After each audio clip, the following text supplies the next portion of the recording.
Well, hey guys, and welcome to another recent viewing video, and the Jurassic Park trilogy has been completed, which allowed me to finally sit down and watch Jurassic World, and now I get to talk about it for a little bit. So, I decided that I wanted to just say at the beginning of this, I liked the movie. I really did enjoy the film. I don't hate it. I'm not, getting ready to just pick it apart mercilessly. But at the same time, after having said that I do like it, I did not like it as much as a lot of other people did, and I guess kind of as much as I had been hyped up to believe that I might, because of certain people who I know who are really into it. And that's not just my friend Daniel, but other people that I work with and other people that I've talked to who were like, this is the best movie in the series, which in my opinion it was not. The original is still the best. It's still the classic. It's the iconic dinosaur movie, and for the time that it came out, and for me in my life at that time, it will always have a special place in my heart. But the new movie, in my opinion, was very, very good, but it did have some issues. So, I'm trying to collect and organize my thoughts here on all the different things that I wanted to talk about with this. I guess real quick, I just want to touch on, I mentioned concerns, I think, in the video, one of the two videos for Lost World Jurassic Park and Jurassic Park 3, that as I moved on to Jurassic World, that I was going to, what I'd been told by a lot of people was, and I'd even read it online, Jurassic World just completely ignores and doesn't even acknowledge the existence of the second and third movies, or the events of the second and third movies, I guess. I did not detect any, we're just erasing that, we're retconning it out, it's gone. But no, they didn't really address the Isla Sorna events. This movie takes place on Isla Nublar, which is where the very first movie took place, which I thought was cool. I liked the fact that they went back to the original island and just sort of said, okay, let's just redo the whole thing. Let's rebuild this island.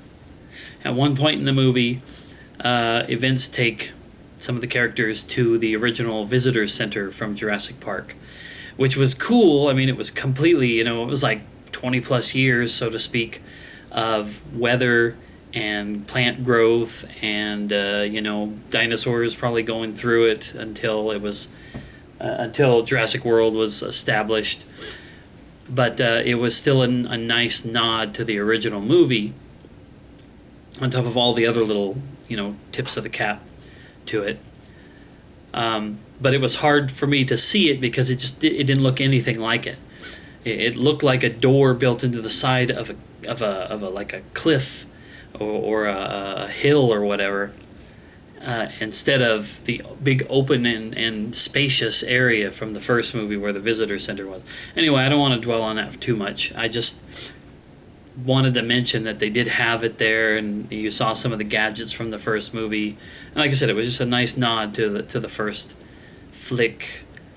But anyway, let's get back to the meat and potatoes of the movie, and the things that I liked and the things that I didn't like. Okay, the first thing, the cast was great. I thought Chris Pratt did a really good job. I thought that Bryce Dallas Howard did a really good job. Man, she made me, I think I mentioned in my Jurassic Park video just how much of a crush that I developed on Laura Dern in 93, I think it was, when Jurassic Park first came out. Well, Bryce Dallas Howard has always been someone I've kind of had that celebrity crush on anyway in other movies that I've seen with her in it. But man, she was really, I maybe there were a few times when I was thinking just a little bit too much about how attractive she looked running through the jungle all sweaty and stuff. But anyway, I liked her, liked him. I liked that they had, I forgot his name all of a sudden. I had even kind of looked it up. The one guy who came back from the original movie. I gotta look it up because I can't believe I forgot already. um, wow. It is B.D. Wong. It's Dr. Henry Wu, the only actor to reprise a role from any of the previous films, and his first appearance in the franchise since Jurassic Park. But it was cool to say, hey, look, there's that guy. I recognize that guy. I read about that before the movie had even started, but I knew that he was going to be there. Now, some of the people that I didn't really get into, like I didn't really understand. Well, Vincent D'Onofrio was in it, and I thought he played a good part. It was an interesting storyline in the movie, but Irfan Khan as Simon Masrani, CEO of the Masrani Corporation and owner of Jurassic World. I don't know. He just felt like a really strange guy in there, like this guy who owns the park, and he talks about kind of trying to maintain John Hammond's vision and trying to be good guy owner, but billionaire. He's like, according to the movie, he's the eighth richest person in the world, and I don't know. I just felt like his place in the movie didn't really belong, especially because, spoiler alert, from here on out, anything that I say, I guess, should be considered as spoilers in case you haven't seen this yet. But he dies. He crashes a helicopter, and it's pretty apparent that he's dead. So it was really kind of weird. I didn't really understand it. But beyond that, as far as the cast goes, pretty good. I mean, the two brothers were okay. Something that was brought up to me today at work by somebody who they were talking about, another of our coworkers who watched the movie and pointed this out, and I didn't really catch on to it because I didn't really think about it. And I'll explain why here in a second. But the brothers' character development was weird. Like, they seemed to be two different guys, and the older brother seemed to be really disinterested in stuff with his brother, and then they get into the park and kind of have their first run-in with the Indominus Rex, and all of a sudden they're like really chummy throughout the rest of the movie. It was kind of a sudden thing, but as I said before, I didn't really notice it. I didn't really think about it because I didn't really care.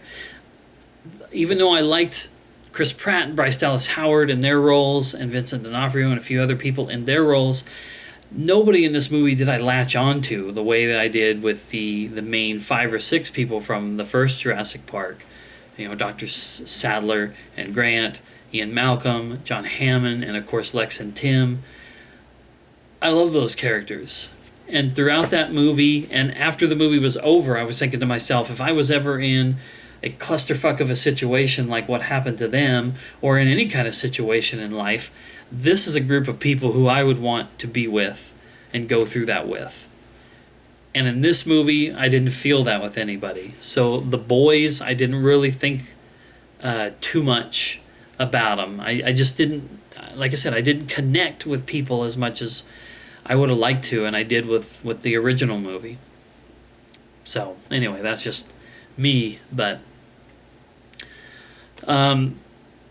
so another couple of things I wanted to mention, and I guess I got to go down that negative path here real quick. 2 storylines going on in this movie that I thought were a little ridiculous. Not necessarily horrible, but kind of eye-roll inducing. And it had to do with the 2 main dinosaur storylines, which is one, the raptor whisperer aspect of Chris Pratt's character, Owen, as a guy who was kind of like literally a trainer, I guess, of the raptors or something. Anyway, it enabled him to kind of sort of control them, or at least have a mutual respect with them that panned out later on in the movie for him. But it was a little weird, and then Vincent D'Onofrio's character came in, and he wants to use these raptors in military applications. He literally wants to see InGen DNA manufacture raptors that could fight our wars for us instead of our own soldiers. which, I mean, it kind of makes sense, and at the same time, it's kind of goofy as hell. But it was like, okay, well, whatever, because there's been some kind of stupid storylines in the previous Jurassic Park movies, so I guess the legacy lives on. But the other thing that I didn't really care for all that much in the dinosaur things was Indominus Rex himself. Despite the fact that I realize that his creation, it's even explained in the movie, InGen has to create new attractions for their park every couple of years, like a regular amusement park would, in order to regenerate the interest of the consumers so that they'll want to come back and spend more money. So they have to come up with these things. They've already been using DNA and science to create the dinosaurs themselves, but now we can throw more stuff into the pot, so to speak, and see what we can concoct from it. And they ended up creating this thing that was super intelligent, could see like thermally, so it didn't matter if you were hiding or moving or not, it could see you due to your heat. It could camouflage itself, and it also even had the ability to communicate with the raptors because it even had raptor DNA mixed into it. So it was like this Heinz 57 dinosaur mutt, but because InGen wanted to make money, it was able to create this thing, and it was so powerful, so smart, so clever that it was able to outsmart the humans, and it was able to get out of its thing and run amok and cause all this chaos. And I was like, oh, okay, so we got to do that. We got to take all the legit, real dinosaurs and just sweep them over to the side so we can have this new thing here. And I was like, I got to see this, and this was before the movie had even hit theaters. I was thinking to myself, I got to see this in action before I can really judge it. Well, now that I've seen the movie, I judge it as I understand, in as far as the storyline goes, why it exists. But in the movie itself, the fact that it could do all these things and it seemed like it was just too clever for its own good, I was like, wow, it feels like they've kind of painted themselves into a corner. So how do they dispatch this thing? They call out the raptors. As soon as I saw that they were doing that, I was just like, these 4 smart, intelligent, crafty raptors controlled by our hero are going to take down this dinosaur that's been laying waste to everything, that even had rockets launched at it and soldiers shooting it, and it was able to take those people out. But these raptors are going to do it? Well, of course, no, they weren't. Because of the fact that that's when they discover in the movie that the Indominus Rex has raptor DNA, it communicates with the raptors and basically turns everything right around, and now the raptors come back after the humans. Except they don't come after Owen, Chris Pratt's character, and in the end, the raptors are attacking it. A couple of them have already been taken out of the fight or killed. Bryce Dallas Howard's character decides to unleash the T-Rex, which I was ever so glad that they finally did that, because they hinted at, hey, the T-Rex. The kids were going to go see the T-Rexes. They got distracted. They hadn't shown any T-Rexes throughout the movie that I remember. I hope I didn't overlook it.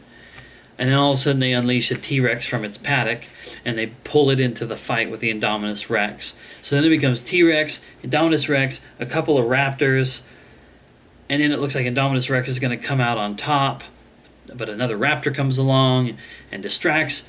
And then the next thing you know, the water dinosaur, the mono something or other, comes up out of the water and grabs it. It felt like a scene out of Deep Blue Sea, I think it was, where Samuel Jackson got ate by the shark, and they pull it into the water and it's done. And I was just like, I was conflicted the whole time. I was like, this is super cheesy, super corny, but at the same time, it's kind of freaking awesome.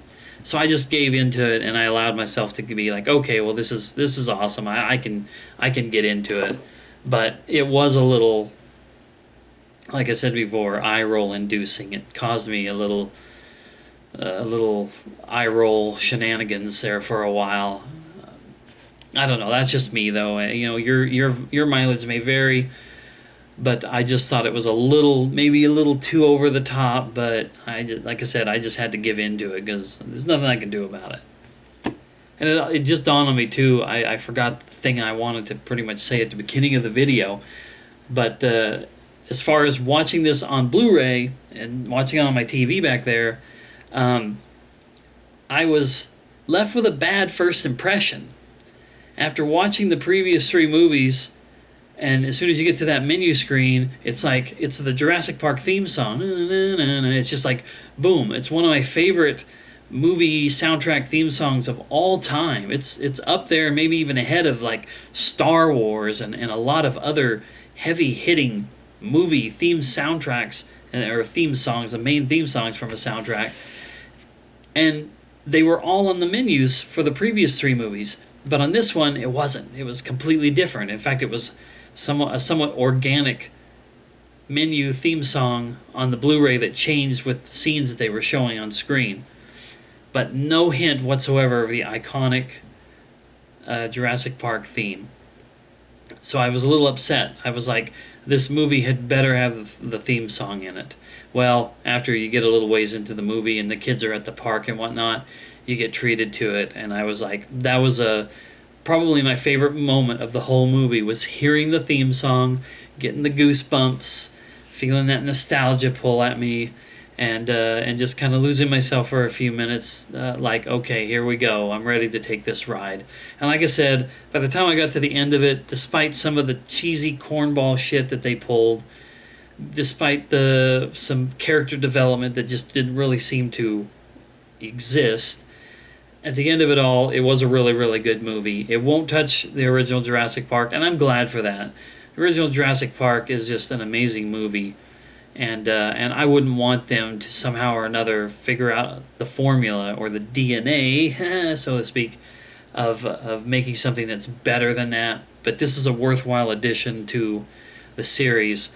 Now, I mentioned it on my Facebook that I would really love to see this be it, but I know it made shit tons of money, and nobody at Universal Pictures is just going to say, okay, that's it, we're done. No, I know there's going to be a fifth movie, probably a sixth movie, and while I don't want to see this become the next Fast and Furious style franchise where they just start churning them out left and right, they will, and I will watch them, and hopefully they'll just be fucking good, and they don't destroy the legacy of Jurassic Park.